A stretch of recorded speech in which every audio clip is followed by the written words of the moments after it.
So now we're going to talk about trauma habits. And in this lesson, we are going to discuss what is a trauma habit. Essentially, a trauma habit are those behaviors that you have that you believe are part of who you are, and but they really come from a trauma response.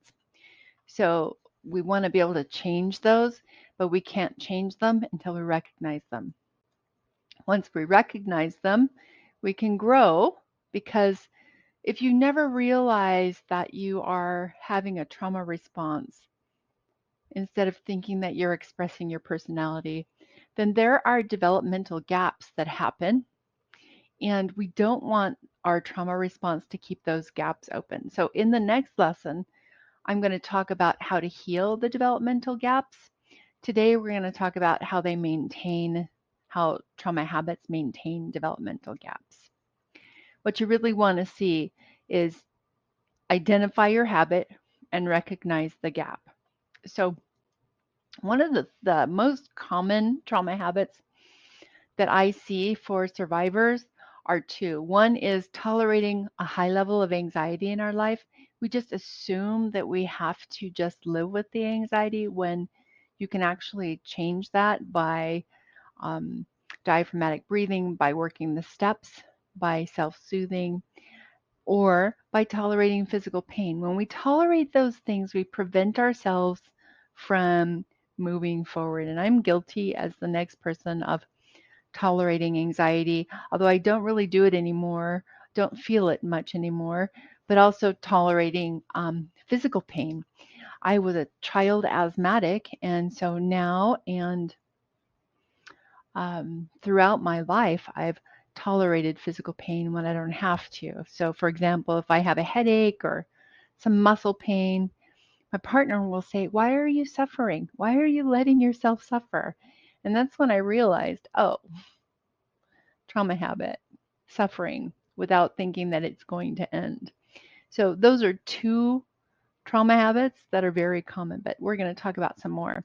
I found a poll in BuzzFeed that encouraged survivors to talk about those habits that they have that they always thought were part of their personality, but then they later realized were trauma habits. So I think these will be useful to help you understand this concept. So what I'm going to do is I'm going to talk about each quote, and then at the bottom of the quote is what developmental gap exists because that trauma response, that trauma habit is in place. So I'm just going to read through them. So this person says, remaining neutral. I don't have a favorite color or favorite food. I go with whatever.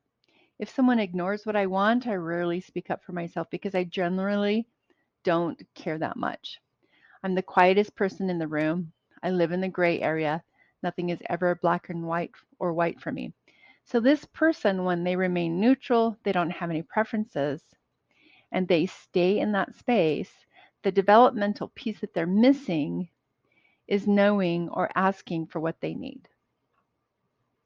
In the next lesson, I'm going to go over what you would focus on as the trauma response here and what the potential automatic thought is or the potential thought that shows up with that trauma response. But for now, we're just going to look at the gap. And when you heal this remaining neutral trauma response, then knowing and asking for what you need will become the natural piece of development that happens when the trauma response is no longer there.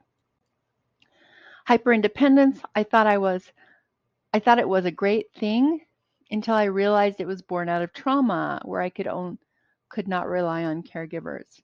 So the hyperindependence causes a problem with the ability to develop mutually satisfying relationships, heal hyperindependence, and that developmental gap of not being able to develop mutually satisfying relationships will be able to be healed. I can't stand abrupt, loud noises. They jar me emotionally and physically. The learned response from hearing my drunken dad raging at my mom. I used to lay still in bed hoping the yelling and slamming would stop. So, lying in bed, hoping yelling and slamming would stop means that this person probably has difficulty with setting boundaries. So, when they're triggered, the problem with development this person is missing is the ability to set boundaries. My parents wonder why I'm single and never date. Even if I told them, they'd never understand. It's a result of how I grew up in a house where the best way to cope was withdraw. So, right there, you see that this person doesn't have the capacity for even telling their parents, no capacity for trusting other people, and trouble identifying who's trustworthy. So, if they only withdraw and can't tell people, then this person is going to have difficulty identifying in the real world who's trustworthy and who's not. Heal the trauma response of withdrawing. The person will then be able to start looking at how they heal the capacity to trust. For me, it was that I never had a negative answer. I never had an answer for things like what foods I hate or what are your deal breakers.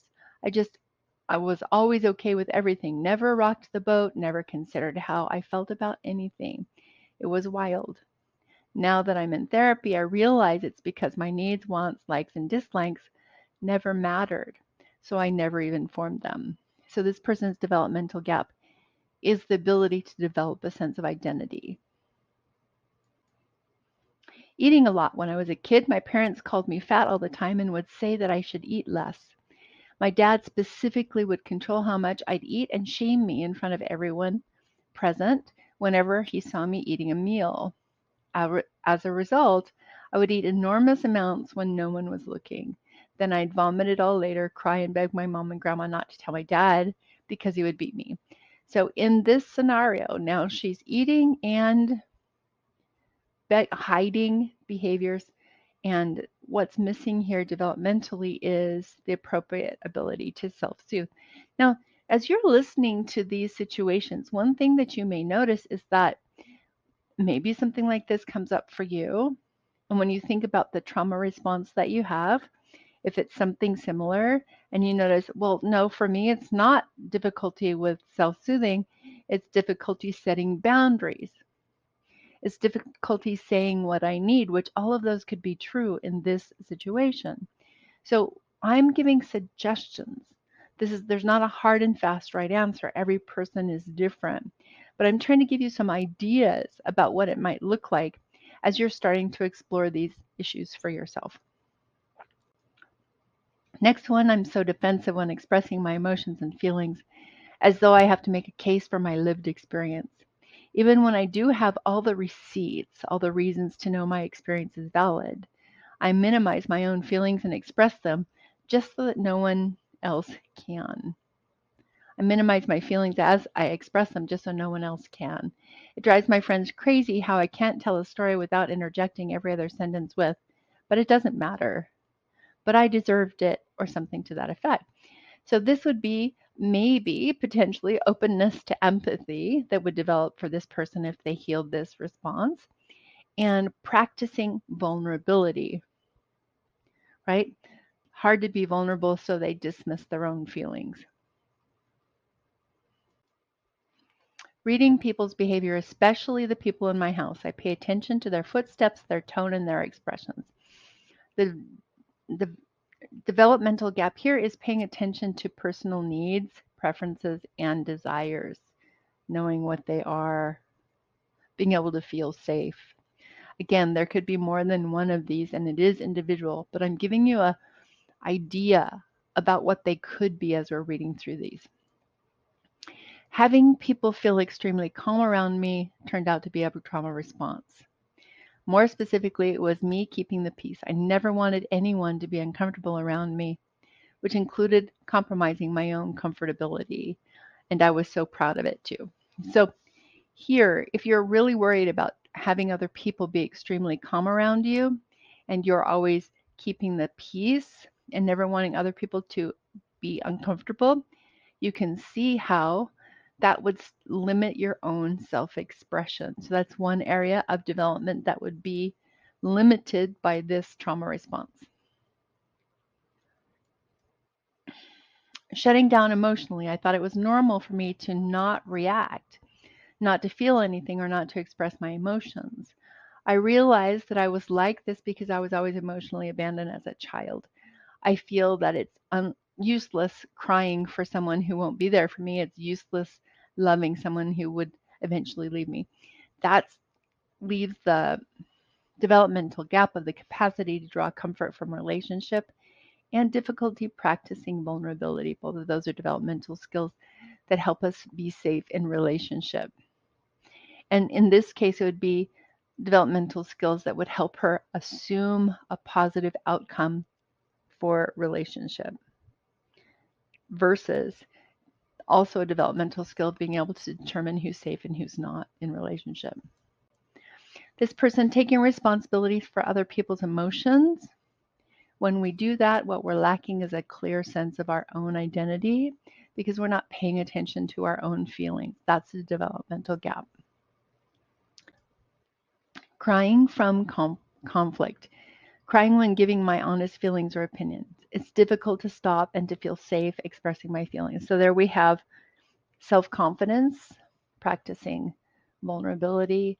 There could be a lot of things here. Crying from conflict means there's not an ability to self-soothe. So it really does depend on what is going on for you personally. If something like this is a problem for you, I'm just giving you an idea, and you can imagine when you think about these gaps, what is it hard for me to do?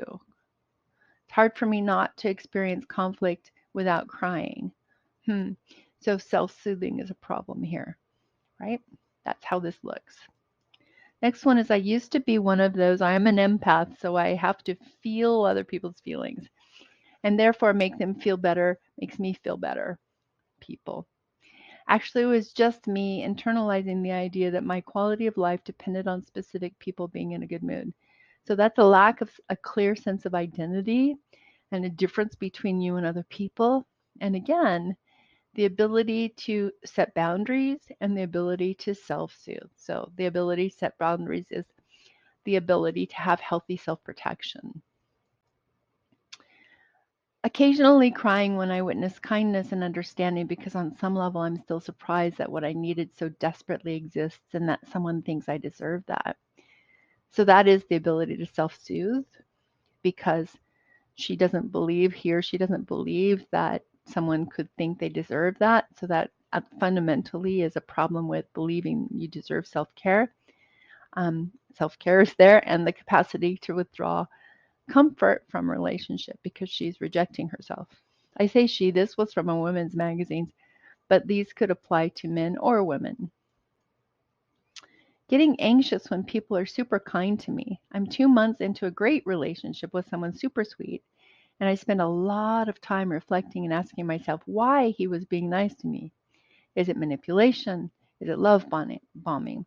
So here the gaps are, the developmental gaps are uh, having to do with the ability to relax, the ability to draw comfort from relationship, and self-protection is because this person is having a difficulty identifying the difference between a safe relationship and unsafe relationship. And so because they've come from a place where they were in unsafe relationships, knowing when to allow themselves to relax and when they need to protect is a problem. And so self-protection is one of the developmental gaps. My double and more checking, screenshotting, so I can go back and check info and doubt my memory, opinions, and self. It's due to my mom gaslighting me. I didn't even realize it on my own. My cousin told me that I had a huge, oh, so I'm not crazy moment. My distrust in my own perception of the world was due to my mom.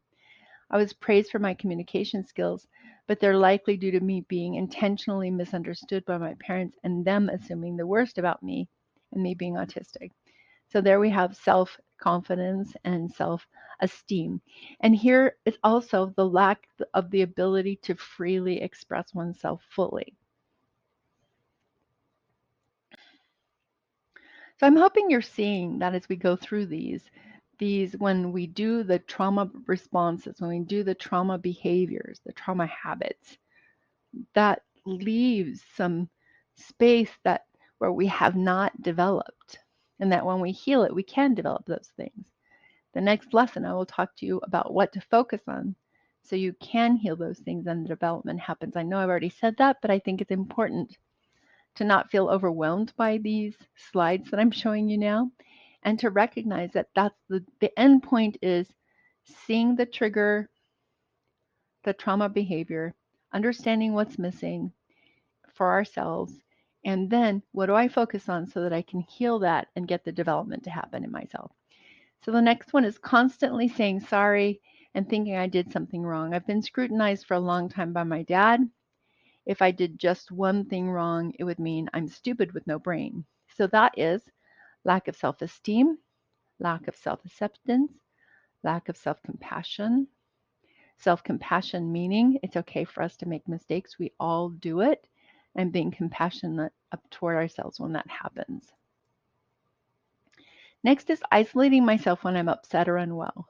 My mom was mostly great, but she ignored a lot of abuse that was going on between me and my brother, as well as the subsequent depression that came from it. When I'm upset now, I shut myself off and deal with my own feelings, not talk about them. I have a hard time talking about things that bother me with anyone. My mom would always get upset when I spoke up and retaliate with a bad mood or the silent treatment.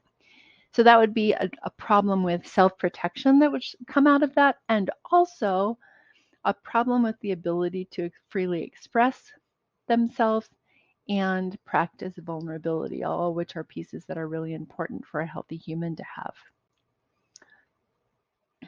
The next is my brain automatically seeks out every possible outcome and plans for every negative. It's not great. It's usually it's useful but terrible way to live your life, always thinking the worst will happen. This is causes a problem with the ability to relax and self-soothe.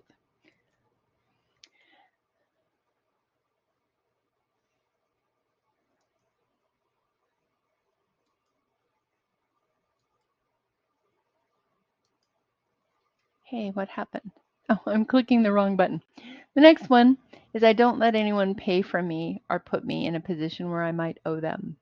And this reflects the developmental gap of difficulty with capacity to trust and self-esteem. So self-esteem has two things. One, knowing that you're lovable. The second, knowing that you're good at things.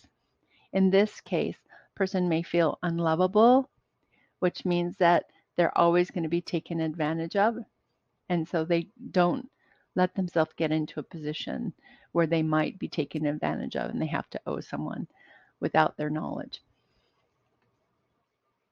So this is part one. I'm going to stop this video now and we'll pick up part two in just a few minutes. We'll pick up part two in a new video.